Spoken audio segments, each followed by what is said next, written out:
de Apocalipse 7, 1 a 4, e hoje não vou pedir-vos para ler por causa da gravação, mas vamos então ouvir a leitura daquilo que nos é dito no capítulo 7.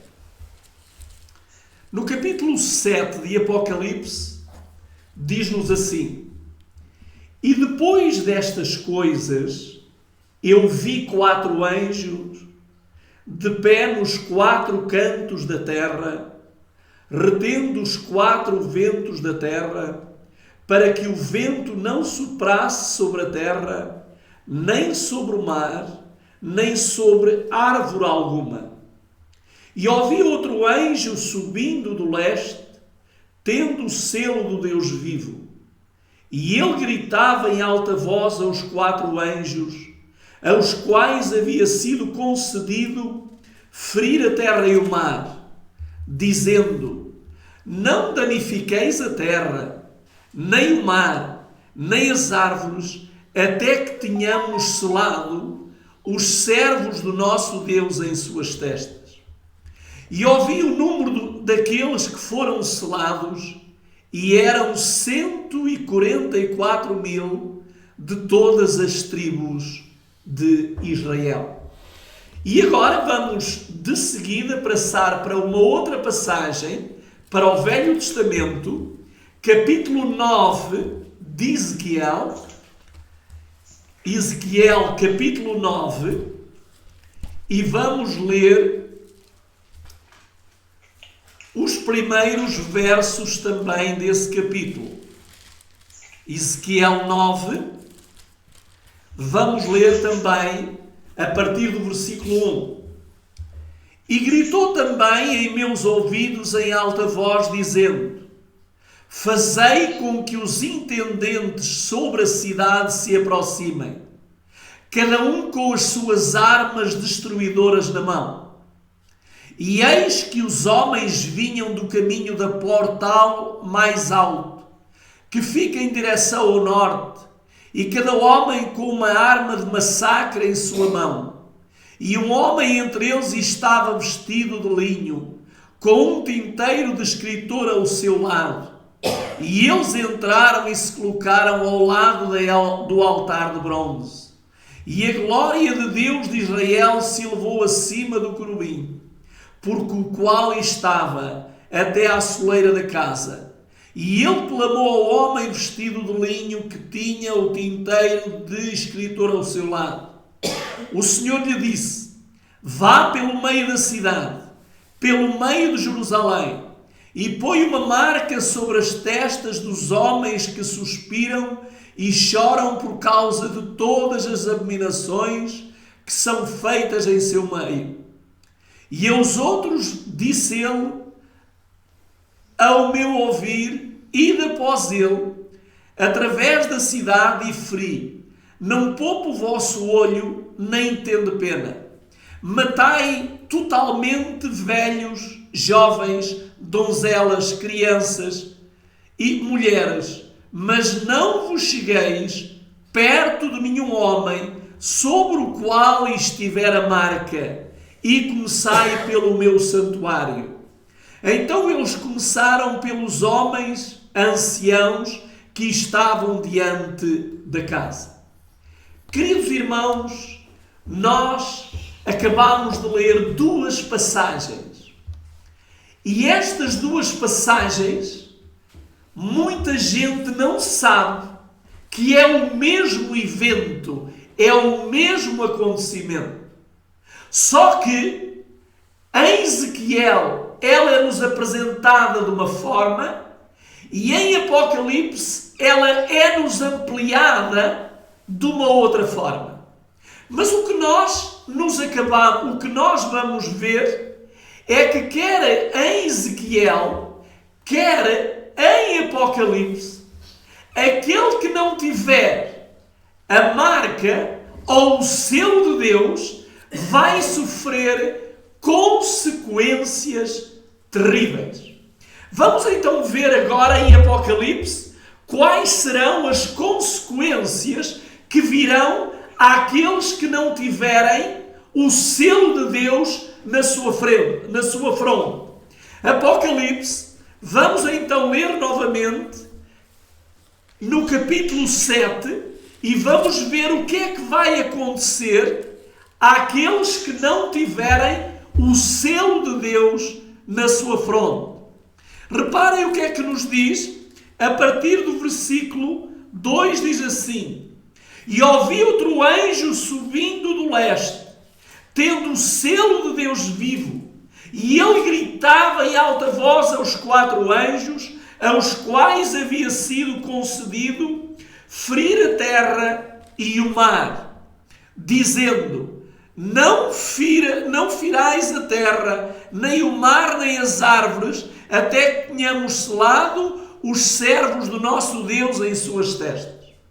Portanto, aquilo que nos está aqui a ser revelado é que aqueles que não tiverem em suas testas ou na sua fronte o selo de Deus vivo, eles vão sofrer consequências terríveis que serão produzidas no mar, na terra e nas árvores. Ou seja, todo o planeta Terra vai sofrer depois daqueles que forem selados terem sido selados. Já iremos ver isso mais em pormenor. Porém, em Ezequiel, nós vemos isto de uma forma diferente. Que aqueles que não estiverem selados, é dado ordem para que matem meninos, olá Suzete, para que matem velhos, meninos, mulheres, todos serão mortos. Agora, queridos irmãos, eu quero dizer-vos uma coisa. É importante, naquilo que nós estamos a ver, quer em Ezequiel, quer em Apocalipse, receber a marca de Deus. E o tema que nós vamos falar agora é sobre o selamento. O selamento, todos nós vamos hoje entender várias coisas.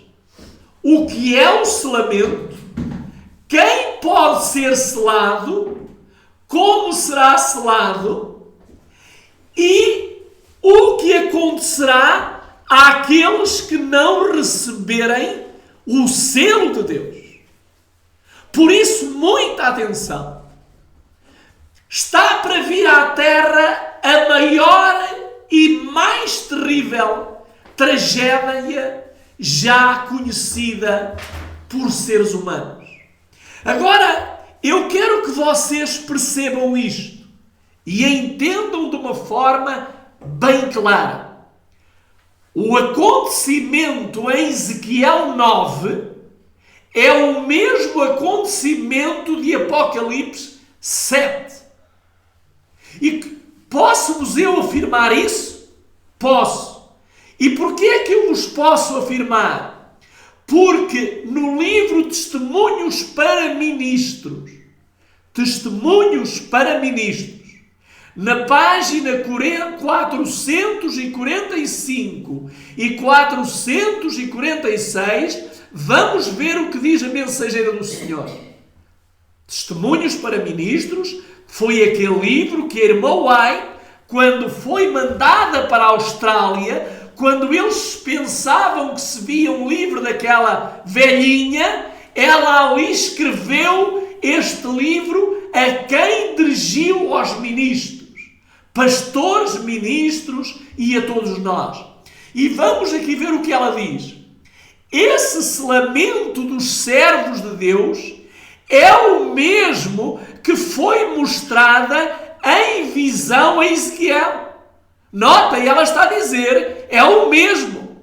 Anda para aí muita gente a querer fazer crer que Ezequiel é uma coisa e que Apocalipse 7 é outra. Não é. Nós vamos ver hoje que é o mesmo, mas com acontecimentos ampliados.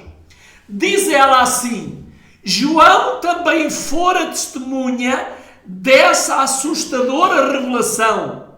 Viu o mar e as ondas fugindo e o coração dos homens desmaiando de terror. Contemplou a terra sendo movida e as montanhas serem levadas para o meio do mar. O que literalmente está acontecendo. Sob a água rugindo e perturbada e as montanhas se sacudindo com sua agitação. Foram-lhe mostrado pragas, pestilências, fome, morte, realizando sua terrível missão. Quando João viu isto, ele ficou assustado, porque a terra tremia, o mar fervia, tudo isso ele viu. Os montes estavam a ser abalados.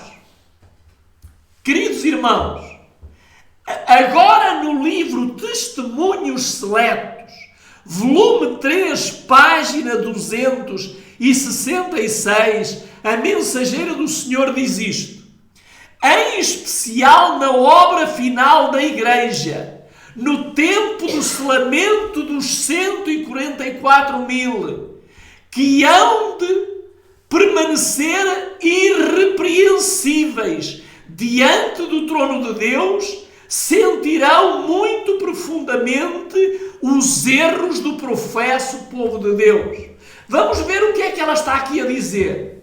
O que ela está aqui a dizer é que aqueles que vão receber o selo de Deus na sua fronte, eles tornaram-se irrepreensíveis. Volto a dizer, esses que vão receber o selo na fronte vão se tornar irrepreensíveis. E como é que nós sabemos isso? Porque em Apocalipse, no capítulo 14, nós vamos ver essa classe de gente. Vamos para Apocalipse 14 e vamos ler o que é que nos diz Apocalipse 14. Vamos ler a partir do versículo, deixem-me aqui só um bocadinho, a partir do versículo 4, diz assim: estes são os que não foram contaminados com mulheres, porque são virgens. Estes são os que seguem o Cordeiro para onde quer que vá. Estes foram redimidos dentre os homens, sendo as primícias para Deus e para o Cordeiro. Reparem quem são estes. Estes são aqueles que vão viver nos últimos dias. São aqueles que não se acha mentira na sua boca. São aqueles que não transgridem as leis de Deus. E talvez vocês possam dizer assim: mas irmão, eu ainda não consigo isto. Eu também não. Eu também não. Então, quando é que nós vamos receber este poder? Nós vamos receber este poder com o poder da chuva seródia, pelo grande derramamento do Espírito Santo. E então o que é que fez a chuva temporã na vida dos apóstolos quando eles estavam reunidos? Transformou as suas vidas. Eles fecharam-se dentro do cenáculo com medo que acontecesse com eles aquilo que tinha acontecido com Jesus. Mas quando veio o Pentecostes, quando veio o Espírito Santo, eles não ficaram mais fechados no cenáculo. Eles saíram para a rua, eles foram pregar, eles anunciaram que Cristo era o único Salvador. Eles não tiveram medo. O próprio Pedro, que tinha medo, que teve medo que se fechou dentro do cenáculo, ele agora transformado pelo poder do Espírito Santo, ele disse: mais importa obedecer a Deus que aos homens. Quando lhe proibiram dele pregar, ele disse: a quem é que nós devemos obedecer? Aos homens ou a Deus? Queridos irmãos, eu quero vos dizer, este ano que vai começar e que ainda não começou como a grande maioria pensa, porque o ano vai começar apenas em março, este ano vai ser um ano em que o Espírito Santo vai ser derramado de uma maneira tão poderosa, que vai tornar aqueles que o receberem irrepreensíveis, queridos irmãos. Agora há uma coisa que eu gostaria de dizer-vos. A mensageira do Senhor, no livro que é uma meditação matinal, a fé pela qual eu vivo, ela diz isto: por enquanto os 4 ventos estão sendo retidos, até que os servos de Deus sejam assinalados na sua fronte. O que é que são os 4 ventos? São poderes, são conflitos. É quando Deus vai libertar Satanás e os seus demónios de eles poderem fazer aquilo que querem. Porque até agora esses poderes estão, de certa maneira, detidos por Deus. Deus só deixa que eles façam até onde Deus permite, mas em breve esses poderes vão ser libertos, e então Satanás e seus demónios, eles vão fazer uma obra de destruição tão grande que nenhum de nós consegue imaginar. Como diz o profeta Daniel, será a angústia de Jacó.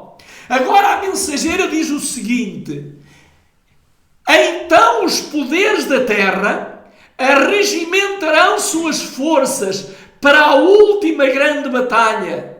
Quão cuidadosamente deveríamos aproveitar o pequeno período restante de tempo de graça que nos resta.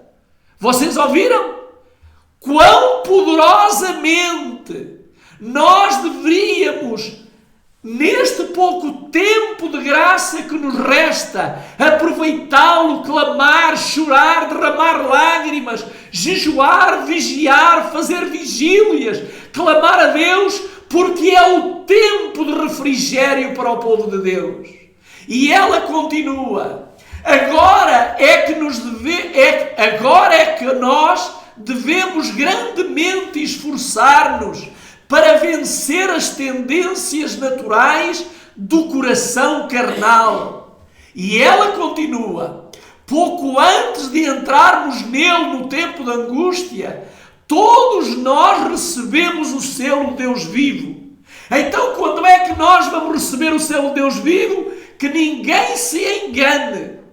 O selo do Deus vivo vai ter que ser recebido antes do início do tempo da angústia. Nós hoje estamos no pré-tempo da angústia. E hoje é o tempo de nós clamarmos, pedirmos a Deus, esforçar-nos com todas as nossas forças. E então ela diz: então eu vi os 4 anjos deixarem de segurar os 4 ventos, os 4 poderes dos 4 pontos cardeais da terra. E agora vejam o que é que a mensageira do Senhor ela viu. E vi fome, pestilência e espada, nação se levantando contra nação, e o mundo inteiro estava em confusão.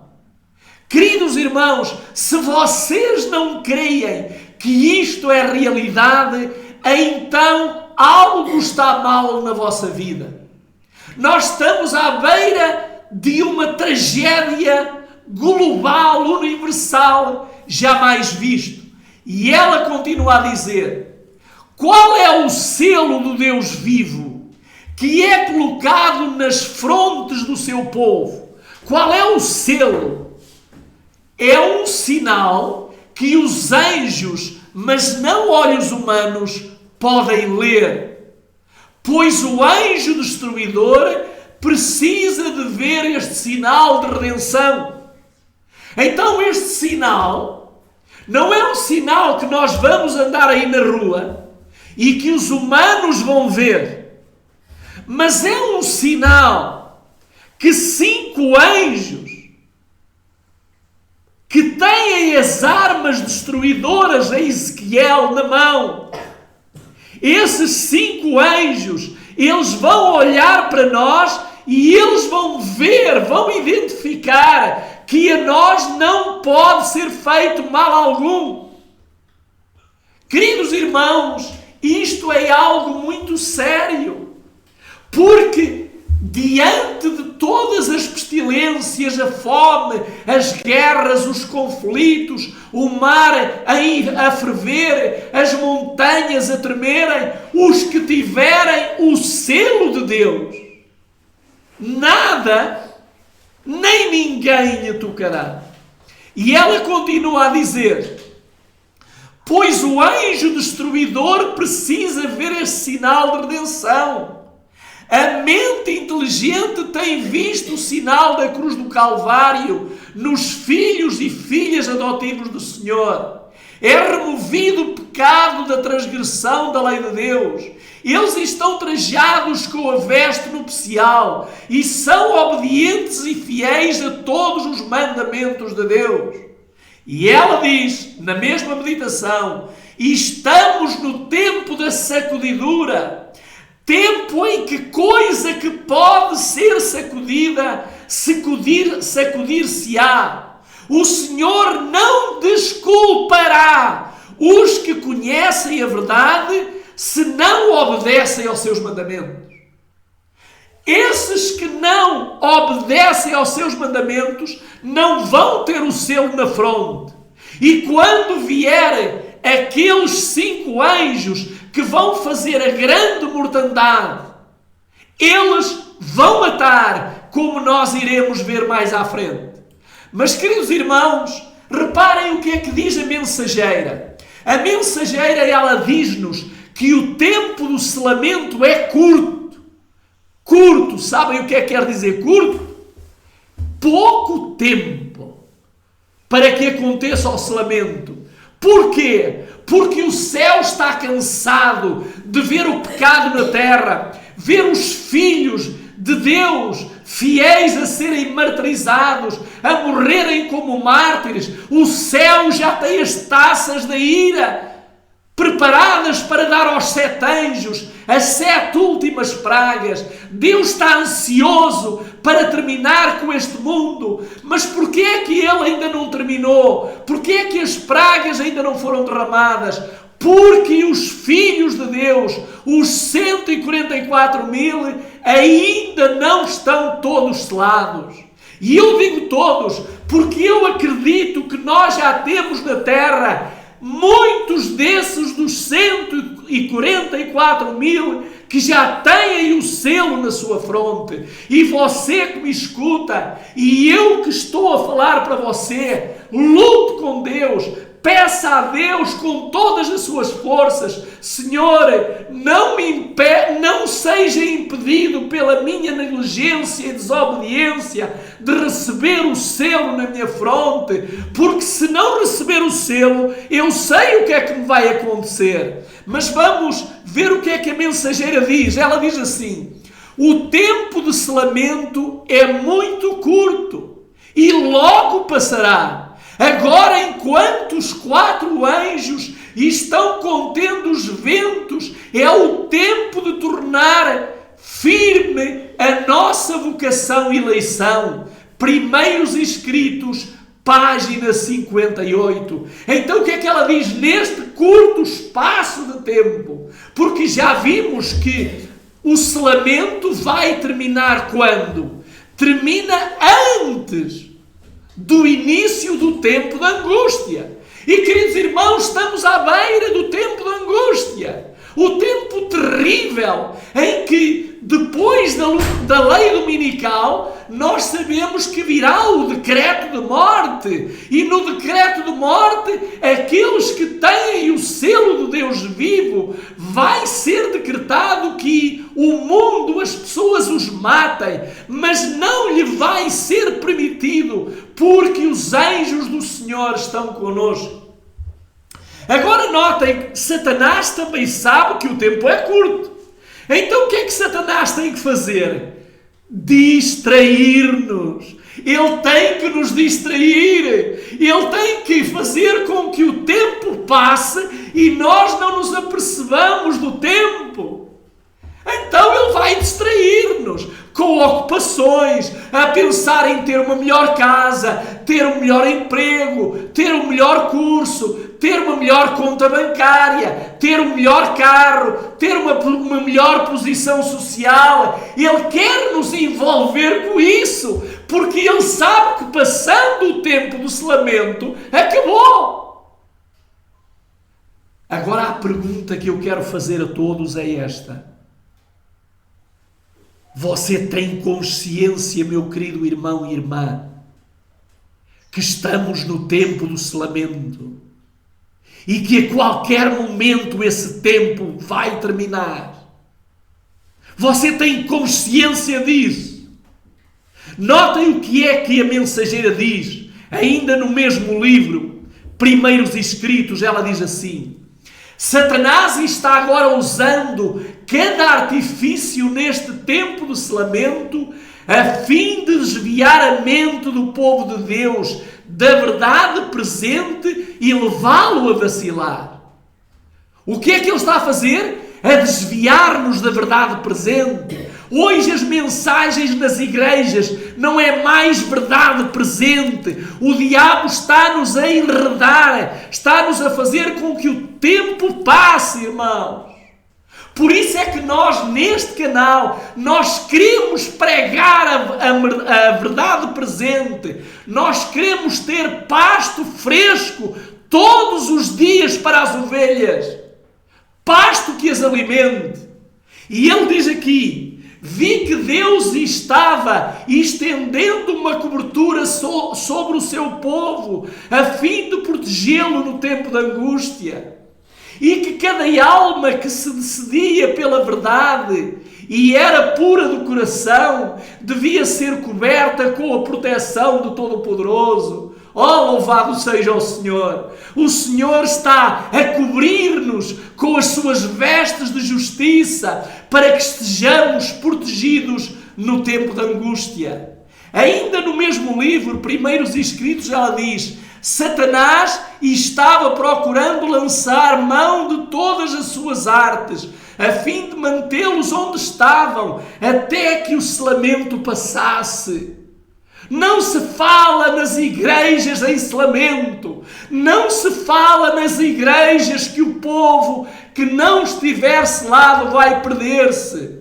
E por isso Satanás sabe, ele quer que este tempo curto passe, até que a cobertura fosse estendida sobre o povo de Deus e eles ficassem desprotegidos da ardente ira de Deus nas 7 últimas pragas. O que é que Satanás quer fazer conosco? É que ele quer nos desproteger, porque ele sabe que quem tiver o selo na fronte, as 7 últimas pragas não vão afetá-lo. Eles vão vê-las, mas não vão ser afetados. Diz a Escritura: 1000 cairão ao teu lado, 10.000 à tua direita, mas tu não serás atingido. Porquê é que não seremos atingidos? Porque Deus colocou uma marca em nós, na nossa fronte. Diz ela ainda no livro Maranata, na página 245: foi-me indicado o tempo em que a mensagem do terceiro anjo estava para ser concluída. Olha outro sinal, queridos irmãos. Outro sinal, já vimos dois sinais. O primeiro é que o selamento tem que acontecer antes do início do tempo da angústia. Segundo sinal, a mensagem do terceiro anjo tem que ser proclamada. Por isso, vocês que estão aqui comigo, vocês têm que se envolver na mensagem do terceiro anjo. Mas muita gente nem sequer conhece essa mensagem. Diz aqui, o poder de Deus havia repousado sobre o seu povo.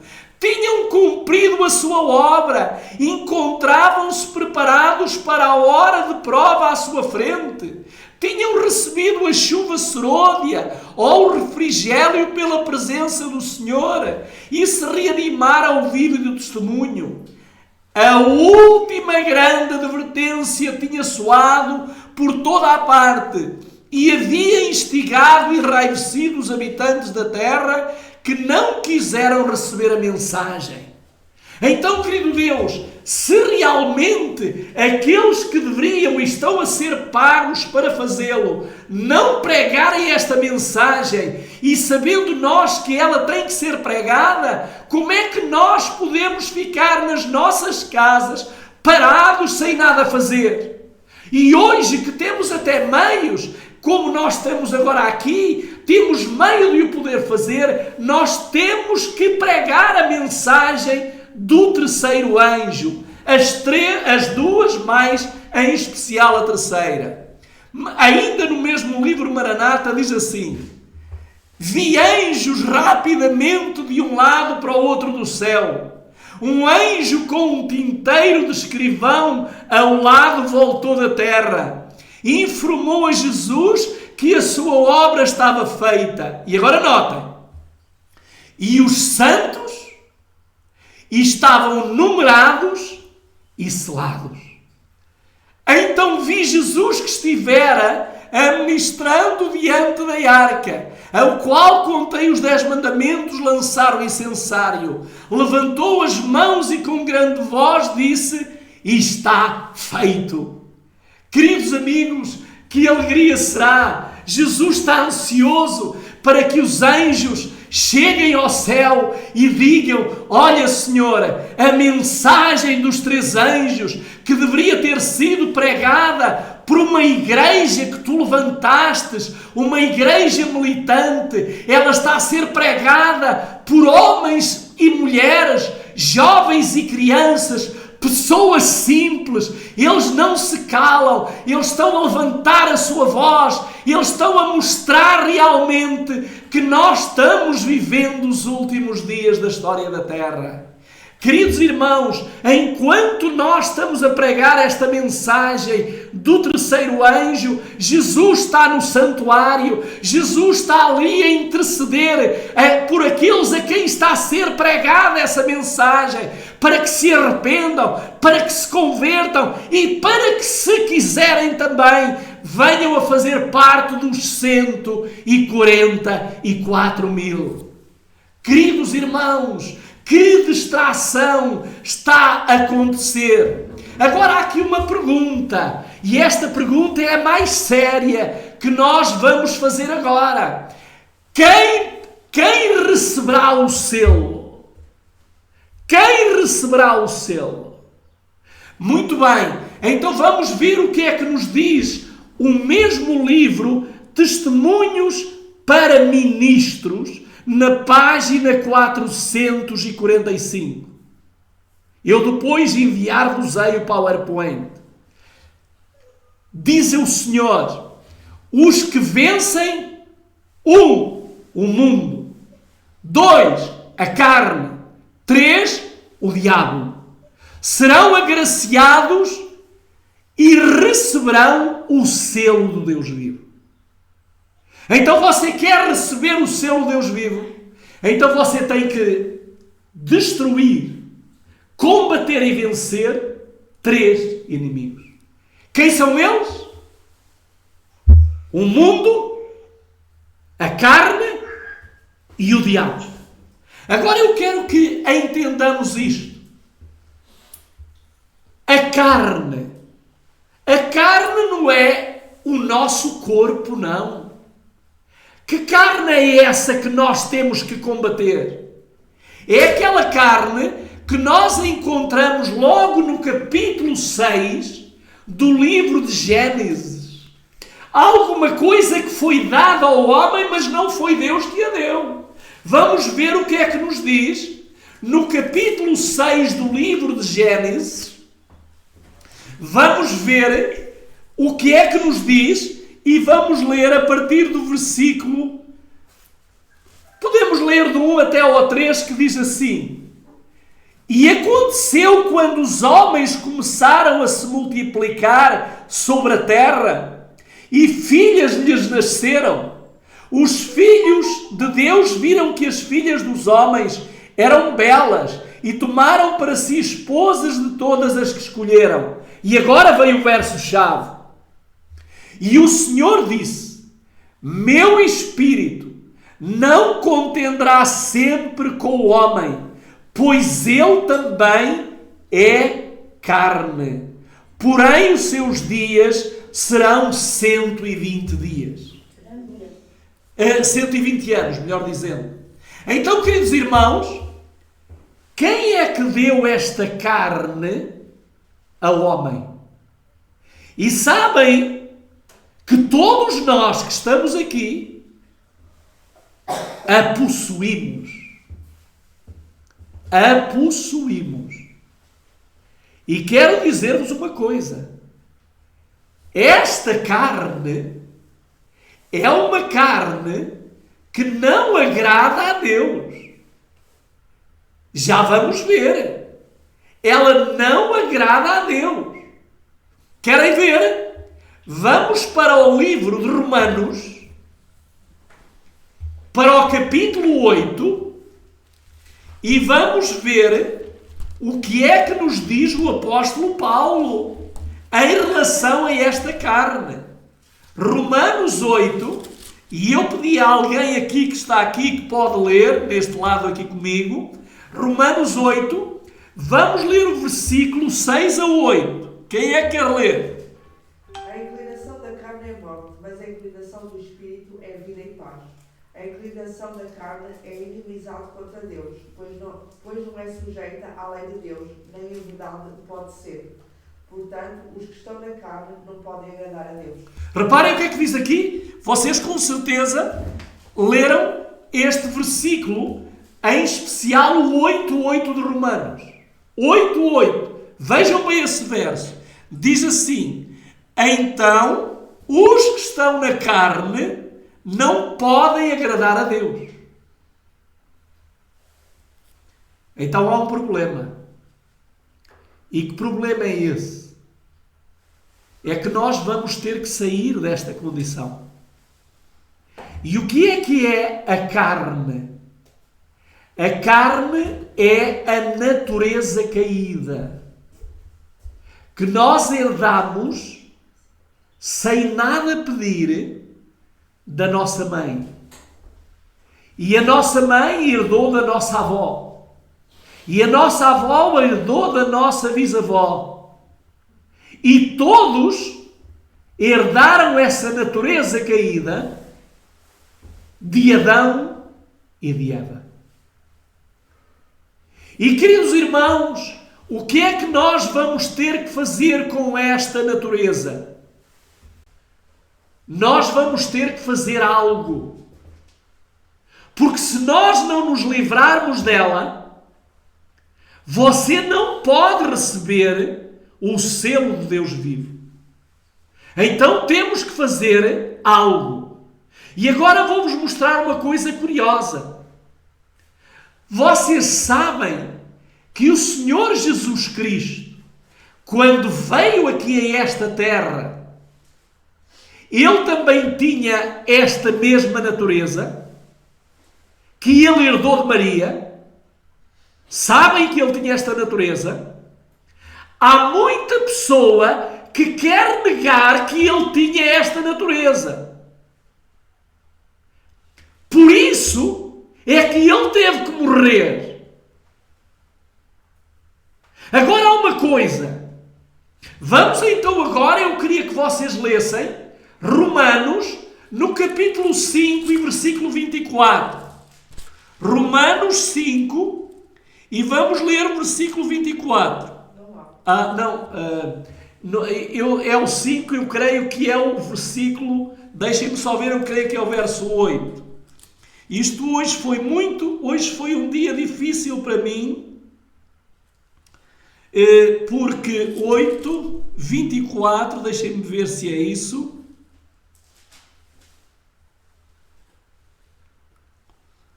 Só um bocadinho, eu já vos dou o verso.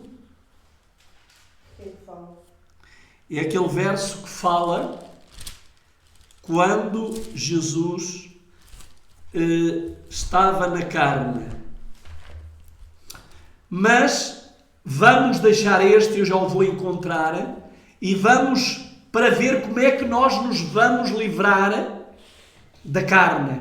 Vocês querem se livrar dela? Então vamos ver como é que Jesus se livrou dela. No livro de Hebreus, no capítulo 5, e eu creio que agora está certo, Hebreus 5, vamos ver o que é que nos diz, a partir do versículo 7. Vamos ver o que é que nos diz. Eu vou ler o versículo 7 em diante até ao versículo 9. Hebreus 5. E agora notem o que é que diz. O qual podemos ler para ver a quem é que se está a referir. Vamos ler o 5 e o 6. Assim também Cristo não se glorificou a si mesmo para se tornar um sumo sacerdote, mas o fez aquele que disse: Tu és o meu filho, hoje te gerei. Como ele diz também em outro lugar: Tu és um sacerdote para sempre, segundo a ordem de Melquisedeque. E agora vejam o que é que vem a seguir.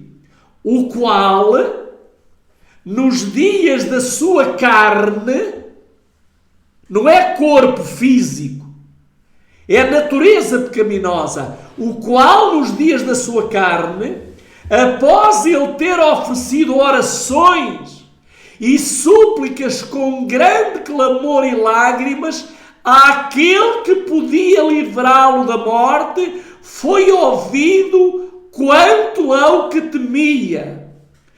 Embora ele fosse o Filho de Deus, aprendeu obediência por meio das coisas que sofreu. E tendo sido aperfeiçoado, ele tornou-se o autor de eterna salvação para todos os que lhe obedecem. Portanto, então, o que é que aconteceu com Jesus? Quando Jesus estava na carne, quando ele herdou a natureza pecaminosa de Maria, Jesus não quis permanecer nessa natureza. E então o que é que ele fez? O que ele fez é aquilo que você e eu temos que fazer. Então o que é que diz que ele fez? Está escrito lá no verso 7. Diz-nos aqui: o qual nos dias da sua carne, após ele ter oferecido orações e súplicas e grande clamor e lágrimas. Como é que nós podemos ser livrados disso? Com a oração, com súplicas, com grande clamor e lágrimas. Ir à presença de Deus e dizer: Senhor, eu não quero viver mais na carne. O apóstolo Paulo, ele chegou a essa conclusão. Quando ele disse: já não vivo mais eu, mas é Cristo que vive em mim. E agora a vida que eu vivo, não a vivo mais na carne. Ele também se livrou dela. Agora o que é que nós temos que fazer? Livrar-nos da carne. E quanto tempo temos para nos livrar da carne? Meses. Meses. Desperdiçamos anos. Agora temos meses para nos livrar da carne. E alguns mesmo não sabem se têm apenas dias. Porque nós nunca sabemos quando morremos ou quando o Senhor nos pode chamar ao pó. Então o que é que eu tenho que fazer? Eu tenho que lançar fora esta natureza. Agora vamos ver, porque esta é um inimigo, mas são mais dois. Então vamos ver o mundo. Vamos ver o que é o mundo, não é? Então o mundo representa o orgulho, a ambição, o prazer, o poder e a falsa segurança. Vamos para João, 1 de João, capítulo 2, versículo 15 e 16. 1 de João, capítulo 2, versículo 15 e versículo 16. Vamos ver o que é que nos diz a Escritura. 1 de João 2, 15 e 16. Diz assim estes versos. Os quais... eu estava em Pedro, já estava a ver que estava errado. Alguém que encontrou pode ler, por favor, mas tem que ler mais alto. Não ameis o mundo, nem o que no mundo há. Se alguém ama o mundo, o amor do Pai não está nele. Pois tudo o que há no mundo, a concupiscência da carne, a concupiscência dos olhos e a soberba da vida, não é do Pai, mas do mundo. Se você ama o mundo, o que é que diz a Escritura? O amor de Deus não está em si. Se você continuar a sentir prazer com as coisas do mundo, então é sinal que Deus não está no controle da nossa vida. Vamos ler agora João 16:3. João, capítulo 16 e versículo 3. Vamos ver o que é que nos diz. Diz assim: e essas coisas eles vos farão, porque não conheceram o Pai nem a mim. Jesus conheceu o Pai. E então aquele que conhece o Pai e conhece Jesus, ele quer viver como Jesus viveu. E 1 de João, capítulo 5 e versículo 4, vamos ver o que nos diz. 1 de João, capítulo 5, versículo 4, o que é que diz? Porque todo o que é nascido de Deus vence o mundo. E esta é a vitória que vem do que vence o mundo, a nossa fé. Portanto, então 9, aquele que é nascido de Deus, o que é que ele vence? O mundo. Vence o mundo. Se você não venceu ainda o mundo, não está a vencer o mundo, você ainda não nasceu de Deus. Irmão, mas eu já me batizei. Se você se batizou e não venceu o mundo, então você ainda não nasceu de Deus. Nasceu da água, mas não nasceu do mundo. Porque aquele que ama a Deus, esse não ama o mundo. Então vamos agora ver o terceiro inimigo. Já vimos como vencer a carne, já vimos como vencer o mundo, e agora vamos para o inimigo mais difícil, que é Satanás, que é vencer o diabo. Então vamos ver o que é que nos diz 1 de Pedro 5,8. 1 de Pedro 5,8 diz assim: sede sóbrios, sede vigilantes, porque o vosso adversário, o diabo, anda em derredor, como um leão que ruge, buscando a quem possa tragar. E eu queria que os irmãos que estão a acompanhar-nos também, que possam dar agora uma resposta para aquilo que eu vou perguntar. Diz que o inimigo, aqueles que quiserem responder, é só ligar o microfone.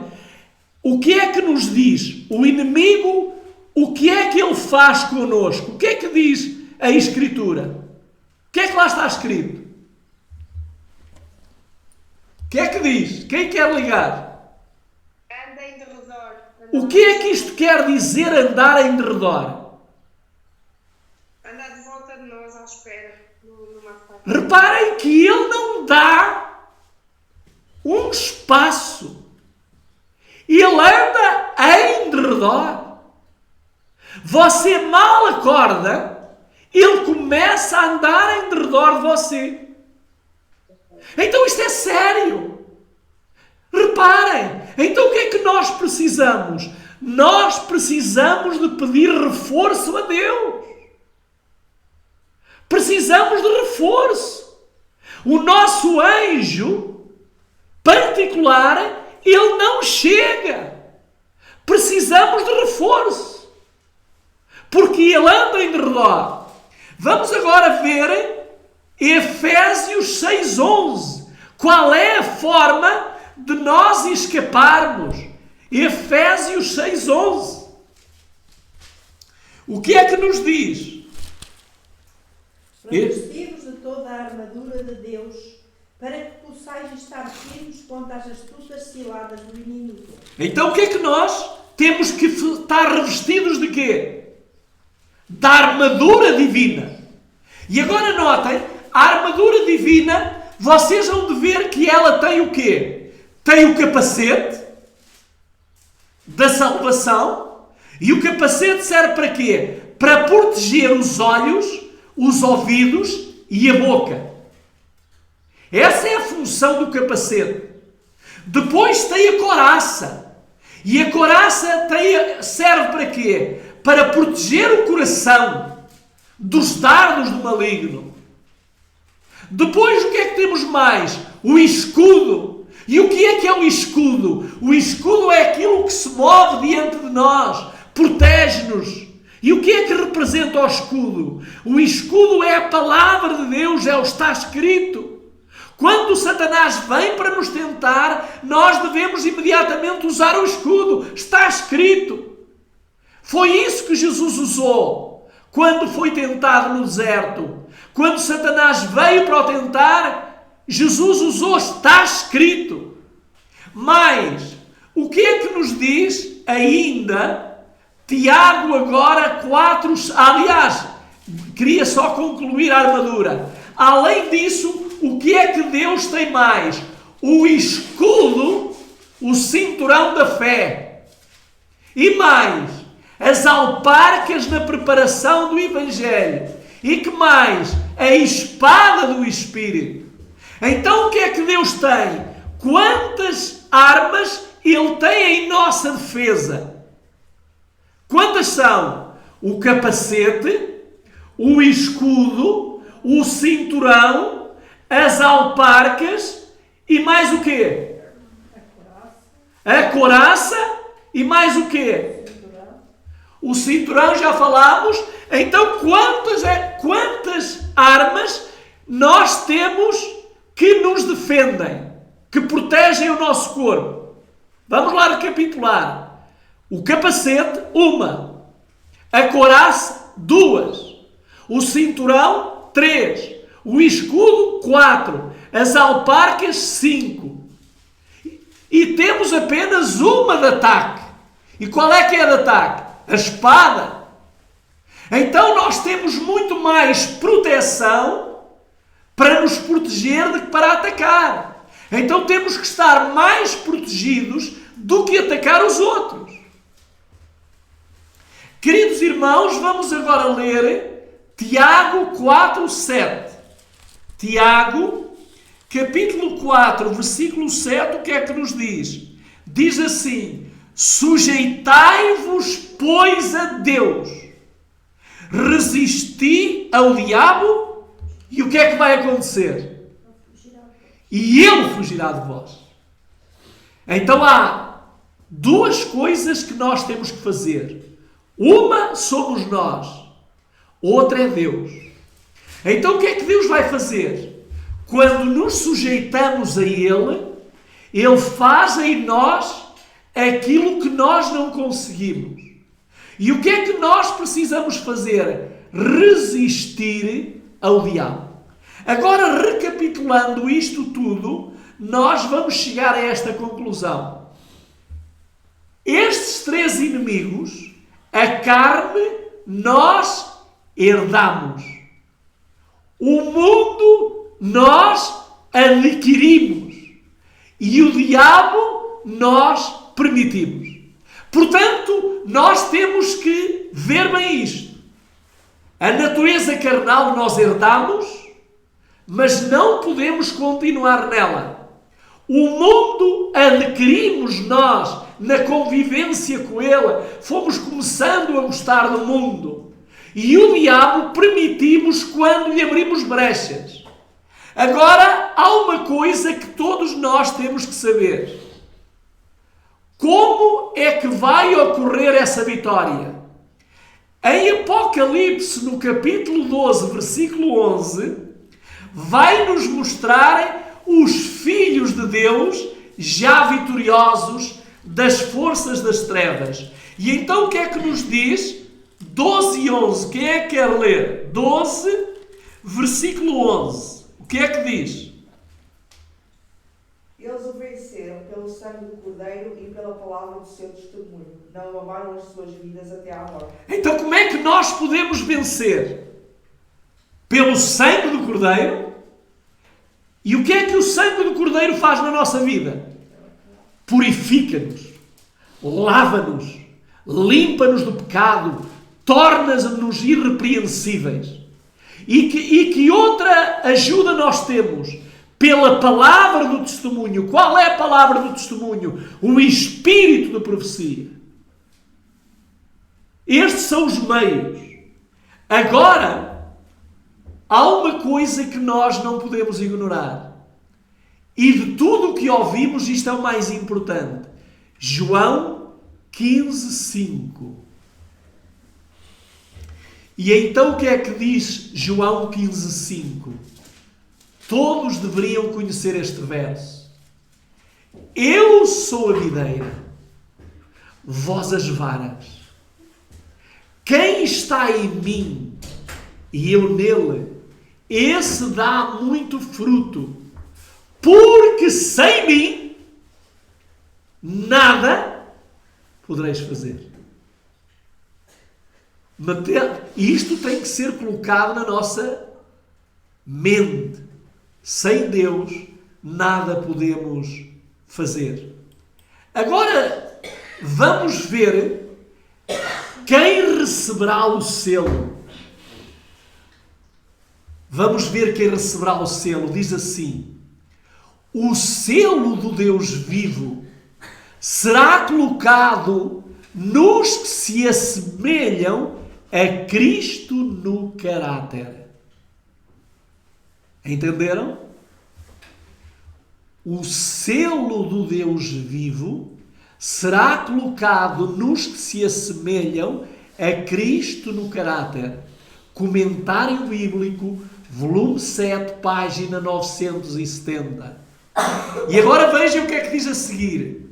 Os que hão de receber o selo de Deus vivo e ser protegidos no tempo da angústia. Olhem agora o que vem a seguir. Os que hão de receber o selo de Deus vivo e ser protegidos no tempo da angústia devem refletir completamente a imagem de Cristo. Sabem porquê? Porque Adão perdeu essa imagem e Jesus veio restaurá-la em nós.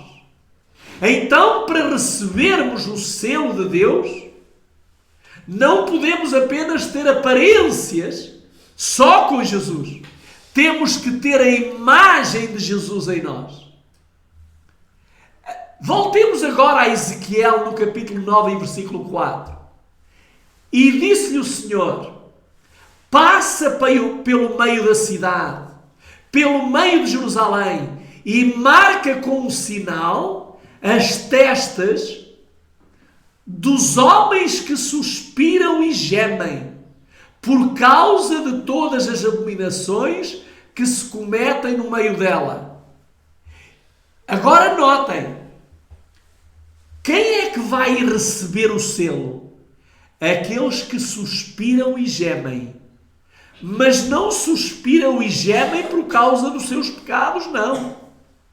Eles estão aflitos estão em grande angústia pelos pecados que veem cometer o seu semelhante. E sabem quais são as consequências.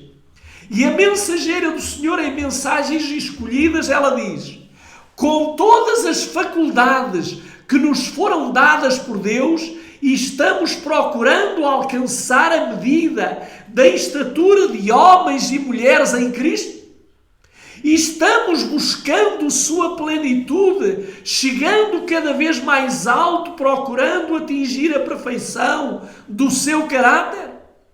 Quando os servos de Deus, olha que lindo, quando os servos de Deus chegarem a esse ponto, eles serão selados em suas frontes. O anjo relator declarará: feito está. E eles estarão completos naquele a quem pertencem pela criação e pela redenção. Então, queridos irmãos, não nos enganemos. Há muita boa gente que está enganada e pensa que vai ser salva de qualquer maneira. Não! Temos que refletir o caráter de Deus. Temos que deixar o mundo, abandonar o mundo, aquilo que o mundo diz, aquilo que o mundo muitas vezes nos convence, e nós damos razão ao mundo e invalidamos a palavra de Deus. Nós temos que ser fortes. E então, diz aqui embaixo, o sinal ao selo de Deus é revelado na observância do 7º dia, o memorial da criação. A marca da besta é o oposto à observância do 1º dia da semana. A todos os pequenos e grandes faz que lhe seja dada certa marca sobre a mão direita ou sobre a sua fronte. Os homens não só deverão trabalhar com as mãos no domingo, mas reconhecer com a mente que o domingo é o sábado. Se você não estiver selado, você vai aceitar a marca do dragão, vai aceitar a marca da besta, você vai trabalhar no sábado e vai santificar o domingo. Isso é aquilo que o diabo vai fazer. Agora, já na reta de conclusão, vamos ver quando será isso. Vamos ver na meditação cuidado de Deus. Diz-nos a serva do Senhor: ao ser o povo de Deus selado em sua testa, e não se trata de um selo ou um sinal que se possa ver, mas uma fixação na verdade. Fixação na verdade. Nós temos que estar fixos na verdade, tanto intelectual como espiritualmente, de modo que não possa mais mudar, e estará também selado e preparado para a sacudidura que há de vir. Então, queridos irmãos, olha que interessante. Outro sinal que Deus nos dá. Aquele que vai ser selado está firmado na verdade. Em qual verdade? Apenas numa parte? Não, em toda a verdade. Toda a verdade. E diz aqui: na verdade, ela já começou. Os juízos de Deus agora estão sobre a terra, para nos anunciar o fim de sabermos o que virá. O selo de Deus jamais será colocado à testa de um homem ou mulheres impuros. Cuidado com o que você come, cuidado com o que você bebe, cuidado naquilo que você mexe, porque diz claramente que o selo de Deus não será colocado num homem ou mulheres impuros. Há muitas coisas que estamos a fazer que são impuras diante de Deus. Por isso é que eu falava ontem àquele irmão ali, ou outro já no dia, não sei se foi ontem, ao irmão que vende peixe, não pode mexer em coisa impura, meu querido irmão. Não pode sequer receber o selo Deus vivo. Não pode. E não sou eu que o estou a dizer, é o Espírito Santo que está a dizer. E diz aqui: jamais será colocado à testa de um homem ou mulher cobiçosos ou amantes do mundo. Se você é uma pessoa que cobiça, se você é uma pessoa que amante do mundo, não lhe será colocado o selo Deus vivo. Jamais será colocado à testa de homens e mulheres de língua falsa ou de coração enganoso, pessoas que só gostam de falar mal. Isso não vai acontecer. Todos os que recebem o selo devem ser imaculados diante de Deus, candidatos para o céu. No livro Preparação para a Crise Final, ela ainda diz: denomina-se lamento a um processo espiritual invisível aos olhos humanos, que se acha em marcha e muito logo terminará no fim do tempo da graça. Naquele tempo terrível, depois de finalizada a mediação de Jesus, os santos estavam a viver à vista de um Deus santo, sem intercessor. Cada caso estava decidido, cada joia contada. Queridos irmãos, Deus quer que você seja uma joia. Deus quer que você faça parte daquele cofre celestial que Ele tem. E diz-nos aqui: em nossa terra vivem homens, agora notem o que ela diz, em nossa terra vivem homens que passaram dos 90 anos de idade. Os resultados naturais da velhice se fazem notar em sua debilidade, mas eles creem em Deus, e o Senhor os ama, e o selo de Deus está neles, e se encontrarão entre aqueles a cujo respeito o Senhor disse: bem-aventurados os mortos que desde agora morrem no Senhor. Homens com 90 anos, que Deus vai dar o seu selo. Homens que são fiéis, que refletem o caráter de Deus, que pregam. Eu ainda há dias vi um irmão nosso, a quase com 90 anos, a pregar a mensagem dos 3 anjos, com uma força, com um vigor que me deu inveja, que eu gostaria de ter essa força e esse vigor. Queridos irmãos, e para concluir, vai-nos dizer algo. Alguns vão ser passados por alto. O anjo que vai com o tinteiro à cinta e com um marcador para marcar as testas, ele pode passar por si, por mim, e dizer: este não. Oh Senhor, mas eu guardei o sábado, eu batizei-me, eu devolvi os meus dízimos, eu até era vegano, eu até nem comia carne nem peixe. E o anjo vai dizer: não, tu ficarás sem selo. Agora notem o que é que Deus está a fazer neste preciso momento. Venham comigo e eu pediria a algum irmão que está aqui a visualizar-nos pelo WhatsApp que me leia este verso. Salmos 77, melhor dizendo. Salmos 7, versículo 12 e 13. E gostaria que algum irmão ou irmã, talvez a irmã Elsa, possa ler, por favor. Salmos 7, 12 e 13. Vamos ver o que é que Deus está a fazer neste tempo. Salmos 7, 12 e 13. Se o homem não se converter, Deus afiará a sua espada. Já tem armado o seu arco e está aparelhado. E já para ele preparou armas mortais, e porá em ação as suas setas inflamadas contra os perseguidores. O que é que Deus está a fazer, irmã Elsa? O que é que Ele está a fazer? O que é que Ele está a fazer? Afiar a espada. Diz que está a afiar a espada. Se o homem não se converter, Ele vai dar esta espada, isto falaremos depois noutra altura, Ele vai dar esta espada a 5 anjos. E eles vão entrar pelas igrejas. E com a espada vai haver uma mortandade incrível. E as pessoas ninguém vai detê-los. Se ele não se converter. Reparem que a minha versão tem aqui, neste verso diz aqui alguma coisa que eu acho interessante.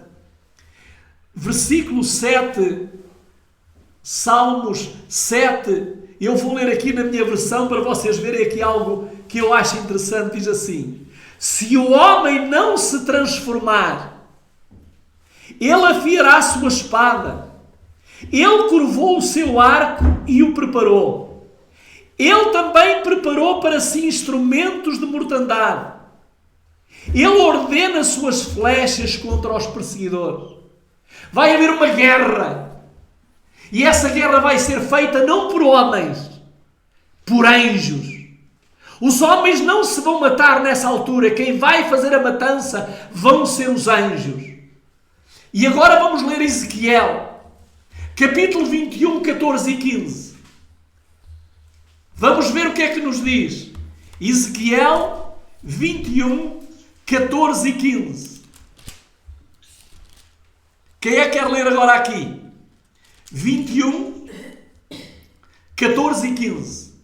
Tu, pois, ó filha do homem, profetiza e bate com as mãos uma na outra, e dobre-se a espada até a terceira vez, a espada dos mortos. Ela é a espada para a grande matança, que os traspassará até ao seu interior, para que desmaie o coração e se multipliquem as destruições contra todas as suas portas, pois pus a ponta da espada, a que foi feita para reduzir, e está preparada para a matança. Esta espada de Deus está preparada para quê? Para a matança. Agora notem o que é que Deus disse aqui a Ezequiel. Ele disse a Ezequiel: ó filho do homem, profetiza, bate as mãos, acorda o povo, acorda. Queridos irmãos, reparem que Deus não deixa dúvida. Ele diz, notem que ele aqui fala uma coisa muito interessante e eu quero que vocês, vamos falar isso numa outra altura que não vamos ter tempo agora. Mas ele diz aqui uma coisa muito, muito interessante. Diz aqui, dobre-se a espada até quê? O que é que lá diz? Leia o verso de novo. Tu, pois, filho do homem, profetiza, bate com as mãos uma na outra e dobre-se a espada até quê? Até à terceira vez. Nós precisamos entender quando é que já houve duas matanças. Duas matanças. Esta será a última matança. Os profetas falaram nesta matança, você e eu vamos vê-la. Você vai ver com os seus olhos, mas pobre de si e de mim, se não tiver o selo na sua fronte. Quero ainda ler agora o que é que a mensageira do Senhor diz, ainda em Testemunhos para Ministros. Logo serão pronunciadas as palavras. Logo. E derramai sobre a terra as 7 salvas da ira de Deus. E um dos ministros da vingança declara: e ouvi o anjo das águas que dizia: justo tu és, Senhor, que eras, e santo és, porque julgaste estas coisas. Estes seres celestiais, ao executarem o mandado de Deus, não fazem perguntas agora. Estás preparado? Não estás preparado? O que é que vai determinar quem vai morrer ou não? O selo na fronte. Agora não vai ser pedido a ninguém: estás convertido ou não estás? É o selo na fronte. Eles não vão fazer perguntas, mas fazem o que lhes é ordenado. E o que é que lhes é ordenado? Matar. E uma vez cumprida a sua tarefa, ao ser derramada a última taça da ira de Deus, voltam eles e depositam as taças vazias aos pés do Senhor. Então o que é que vai acontecer?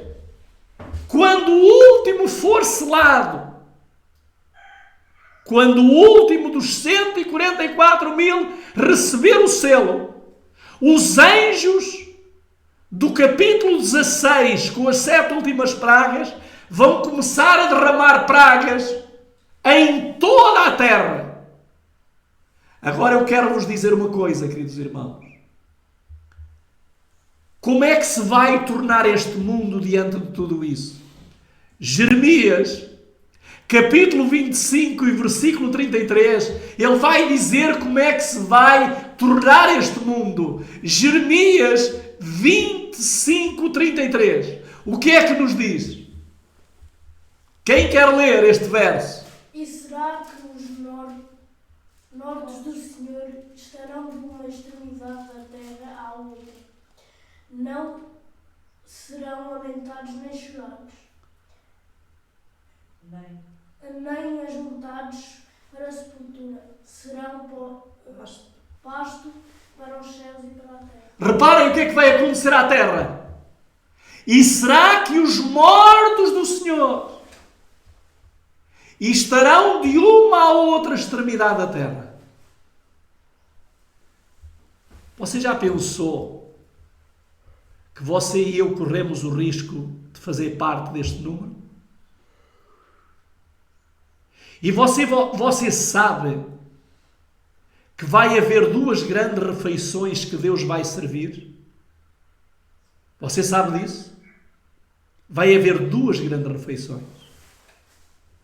Por isso eu quero vos dizer uma coisa. Jeremias, ainda no capítulo 12 e versículo 12, diz-nos o seguinte, e isto está para acontecer a qualquer momento. Diz-nos, todos os que residem nas terras de outras nações serão dizimados, e não haverá quem escape, nem homem, nem animal. Mas o que fugir à espada será entregue à fome e à peste. Nestes últimos dias vai haver 3 flagelos, que são os 3 flagelos de Deus: a espada, a fome e a peste. Quem não morrer à espada morrerá à fome, quem não morrer à fome morrerá com a peste. Queridos irmãos, primeiro eu quero vos dizer o que é que significa. A espada representa guerras, violência e destruição. E sabem uma coisa? Nós estamos à beira de uma 3ª guerra mundial. Não vai faltar muito tempo. Vocês sabem que neste momento o presidente dos Estados Unidos quer anexar aos Estados Unidos a Groenlândia. E ao anexar a Groenlândia, vai o mundo entrar em guerra. Vai haver uma fome, porque vai haver uma crise económica tremenda. Você não vai ter dinheiro, porque você ou vai aceitar aquilo que hoje está a ser imposto pela inteligência artificial, ou então você não vai poder comprar ou vender. E a peste são doenças, epidemias. E porquê é que tudo isto está a acontecer? Eu quero vos dizer uma coisa. Isto não é Deus que está a mandar, é Deus que está a permitir. Porque quando Satanás for solto e lhe for dada toda a liberdade de agir na totalidade com o mesmo poder que ele tinha no céu, o que é que vai acontecer? Ele vai tornar este planeta um cemitério. Mas agora eu vou-lhe dizer uma coisa. Mesmo no cemitério, com cadáveres por todo lado, Jesus terá aí os seus que pertencem aos 144 mil. E que se vão juntar depois na ressurreição especial com aqueles que morreram na mensagem do 3º anjo, e então virá Jesus nas nuvens do céu e nos levará para junto de si.